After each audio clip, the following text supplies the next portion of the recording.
ఎవరు మిమ్మల్ని ఓటు అడుగుతున్నారో ఖచ్చితంగా ప్రశ్నించండి. అడగండి వచ్చే 5 సంవత్సరాల్లో నా పిల్లల చదువు కోసం ఏం చేస్తారని. ఆ అమ్మఒడి 15,000 కాస్త 17,000కు పెంచుతా ఉన్నాం. నాకు ఉద్యోగం ఇవ్వడం కోసం ఏం చేస్తారు? రాష్ట్రంలో స్కిల్లింగ్ మీద ప్రత్యేకమైన ధ్యాస శ్రద్ధ పెట్టబోతా ఉన్నాం. ప్రతి నియోజకవర్గం ఒక యూనిట్ కింద తీసుకుని అక్కడ ఒక స్కిల్ హబ్ నెలకొల్పుతాం. ఆ skill hub will be an integration of ITI, diploma, polytechnic, ITI and drop outs ముగ్గురును కలిపి ఒకే ప్లాట్ఫామ్ లేక తీసుకొని వచ్చి ఒక స్కిల్ హబ్ కింద దాన్ని తయారు చేసి సో వీటికి సంబంధించిన అడుగులు ముందుకు వేస్తూ రాష్ట్రంలో 175 skill hubs, district headquarters లో 26 స్కిల్ డెవలప్మెంట్ కాలేజీలు, ఒక స్కిల్ యూనివర్సిటీ కూడా తిరుపతిలో పెట్టే కార్యక్రమం కూడా చేస్తాం.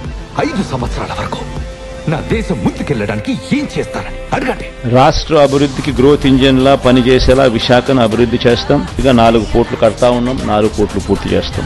10 ఫిషింగ్ హార్బర్లు కడతా ఉన్నాం, 6 ఫిష్ ల్యాండింగ్ సెంటర్లు కడతా ఉన్నాం. భోగాపురం అంతర్జాతీయ ఇంటర్నేషనల్ ఎయిర్పోర్ట్ వేగంగా కూడా పనులు జరుగుతా ఉన్నాయి. ఇప్పటికే ఈ దేశపు హెల్త్ సర్వీసెస్ సిస్టమ్ బాగుపడడానికి ఇప్పటికే 17 కొత్త మెడికల్ కాలేజీలు కడతా ఉన్నాం. అందులో 5 కొత్త మెడికల్ కాలేజ్ ఇప్పటికే నిర్మాణం పూర్తి చేసి అడ్మిషన్స్ కూడా తీసుకుంటున్నారు. పేద రైతులకు సహాయం చేయడానికి వ్యవసాయ రంగం ఈసారి ఈ 13,500ను 16,000 రూపాయలకు పెంచి ఈ 5 సంవత్సరాలలో రైతన్నకు మరో 80,000 రూపాయలు ఇవ్వబోతా ఉన్నాం రైతు భరోసా అనే పథకం ద్వారా.